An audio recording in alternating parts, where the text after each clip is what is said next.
Bismillahirrahmanirrahim. Assalamualaikum warahmatullahi wabarakatuh. Nama saya Yuliana Dwi Puspitasari, NIM 19631110. Baiklah, di sini saya akan menjelaskan materi dari mata kuliah Matematika Ekonomi.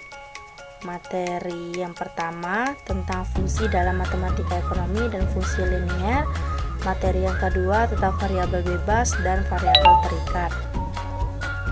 Fungsi dalam matematika ekonomi dan fungsi linear, pengertiannya yaitu matematika merupakan ilmu yang banyak memiliki manfaat dalam kehidupan sehari-hari, seperti halnya dalam perdagangan yang menghitung untung dan rugi.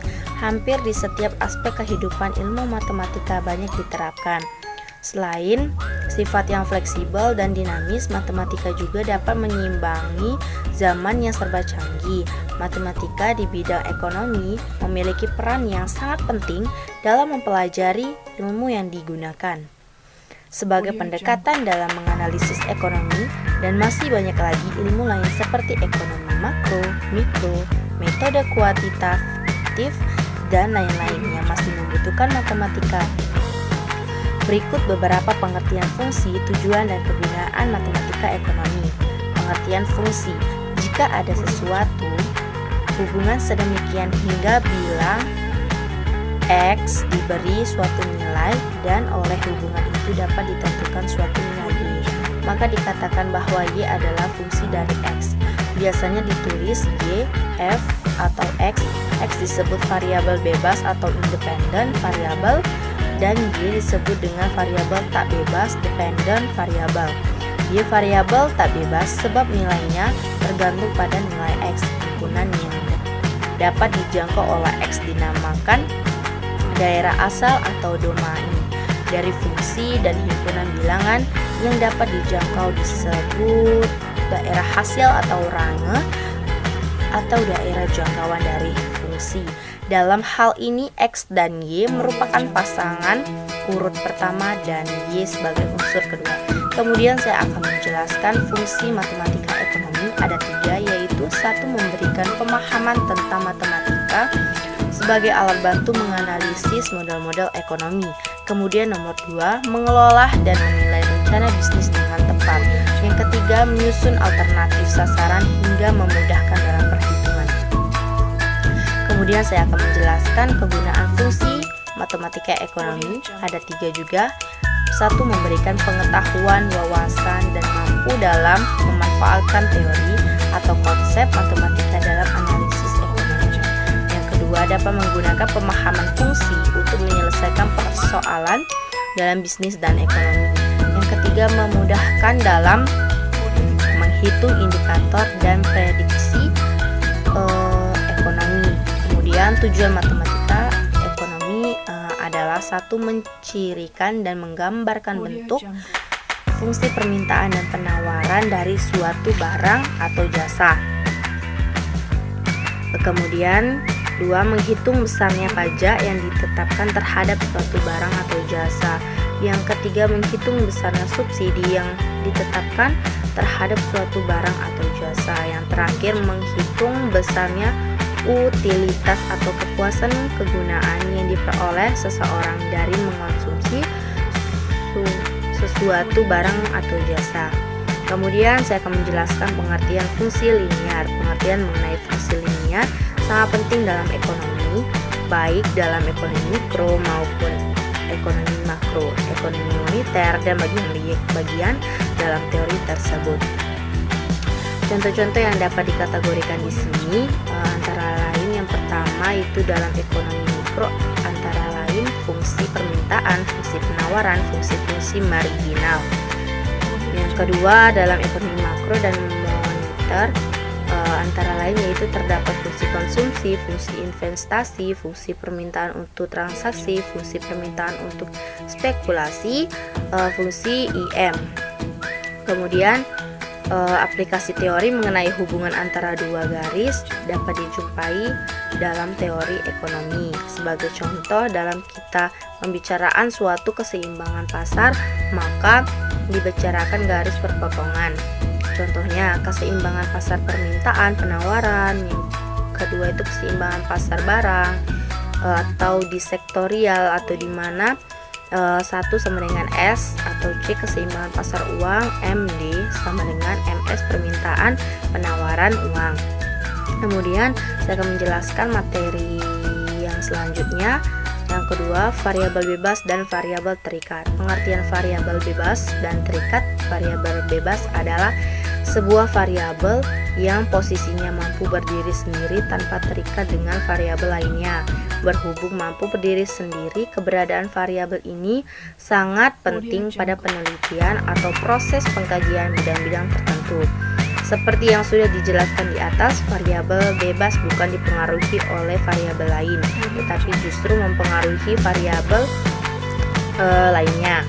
Kemudian, oleh karena itu, dalam penelitian variabel inilah yang umumnya diubah untuk mengetahui hubungannya dengan variabel-variabel lainnya. Dalam melakukan pengujian, sangat penting untuk menentukan apa yang menjadi variabel bebas dan apa yang menjadi variabel terikat, serta variabel kontrolnya. Jika kalian salah dalam menentukan variabel tersebut, variabel bebas, bisa saja model yang kalian bangun dalam penelitian tidak akan berjalan dengan lancar.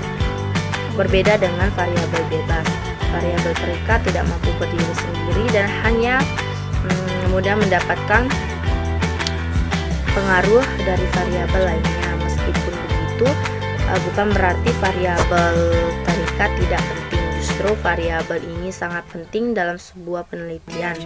Umumnya, sebuah penelitian mengukur perubahan-perubahan yang terjadi pada variabel terikat yang dipengaruhi oleh variabel bebasnya. Jika kalian mengubah variabel bebasnya, maka variabel terikat akan berubah.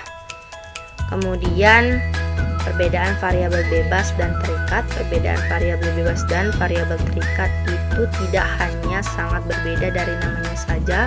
Kedua variabel ini pada dasarnya juga memiliki beberapa perbedaan yang dapat membantu setiap orang memahaminya. Dengan mengetahui perbedaannya, setiap orang akan lebih mudah dalam mengidentifikasi mana variabel bebas dan mana yang terikat. Salah satu yang paling mudah untuk dilihat perbedaannya adalah dengan melihat sifatnya. Jika diperhatikan dari sifatnya, untuk jelas apabila antara variabel bebas dan terikat memiliki prinsip yang sangat berbeda. Sifat dari variabel bebas lebih independen dan mampu berdiri sendiri, berbeda dengan variabel terikat yang masih membutuhkan variabel lainnya agar bisa dimaknai. Kemudian saya akan menjelaskan dengan rinci perbedaannya tersebut, yaitu kalian sudah memahami perbedaan antara variabel bebas dan variabel terikat. Cara untuk membedakannya yaitu dengan diikatkan dengan penelitian, yaitu proses awal untuk bisa membedakan yang mana variabel bebas dan terikat dengan memperhatikan jenis penelitian. Pastikan terlebih dahulu jenis penelitian apa yang sedang dilakukan dan apa-apa yang harus diperhatikan. Selain itu, cara membedakannya juga bisa dilakukan dengan melihat hipotesis yang digunakan. Biasanya pada hipotesis akan digunakan beberapa jenis variabel yang kemudian digunakan untuk penyusunan penelitian. Apabila variabel tersebut bisa dihubungkan dengan variabel lainnya, maka sudah pasti termasuk jenis variabel terikat. Yang melalui dua landasan dasar ini sebenarnya sudah sangat bisa ditentukan mana yang merupakan jenis bebas dan terikat. Melihat rumus masalah, sebenarnya cara yang cukup mudah dan simpel untuk mendeteksi variabel yang digunakan adalah dengan melihat rumusan masalah. Bagian rumusan masalah tentunya sudah diatur sedemikian masalah tentunya sehingga mampu menggambarkan penelitian yang diambil. Bahasanya juga disusun agar mudah dipahami dan dapat menjelaskan secara lebih konkret variabel mana yang bebas dan mana yang menjadi terikat. Semuanya sangat tergantung dengan struktur kata-kata yang digunakan dalam rumusan bentuk hubungan variabel bebas dan variabel terikat. Istilah variabel yang erat hubungannya dengan penelitian ilmiah dan bermacam-macam arti istilahnya, dan sering pula dinyatakan variabel penelitian menurut Suryabrata 2013. Variabel penelitian juga sebagai faktor-faktor yang berperan dengan peristiwa dan gejala yang akan diteliti. Dalam penelitian ilmiah, mencari hubungan antara variabel adalah sesuatu yang sangat penting. Misalnya saja hubungan antara variabel bebas independen atau pengaruh dengan variabel terikat dependen atau terpengaruh. Hubungan antar variabel atau sering dikenal hubungan antar dua variabel, yaitu variabel bebas independen atau pengaruh dengan variabel terikat dependen atau terpengaruh dengan simbol X dan Y, biasanya dikaitkan dengan analisis hubungan kausal atau hubungan sebab akibat. Tetapi menurut Nur Buko dan Ahmadi tahun 2005, hubungan antara variabel independen dengan variabel independen tidak selalu merupakan hubungan kausal. Lebih ditegaskan bahwa terdapat variabel yang saling berhubungan, tetapi variabel yang satu tidak mempengaruhi variabel yang lainnya. Walaupun terdapat anggapan untuk mencampur adukan hubungan dengan pengaruh, namun kecenderungan lebih tercermin kepada variabel pengaruh dan variabel terpengaruh, dan bidang penelitiannya lebih mengarah ke sosial. Usaha untuk mencari hubungan antar variabel sesungguhnya mempunyai tujuan akhir untuk melihat kaitan pengantar antar variabel-variabel tersebut. Nur Buko tahun 2005, sehingga apabila hubungan variabel merupakan inti penelitian ilmiah, tentunya perlu untuk diketahui jenis-jenis hubungan antar variabel tersebut. Hubungan antar variabel tersebut terdapat jenis-jenis hubungannya menurut Nur Buko dan Ahmadi, yaitu hubungan simetris, yang artinya hubungan simetris merupakan hubungan variabel tidak dipengaruhi atau disebabkan oleh variabel yang lainnya. Kemudian variabel merupakan akibat dari semua faktor yang sama. Itulah penjelasan dari materi saya. Saya akhiri. Wassalamualaikum warahmatullahi wabarakatuh.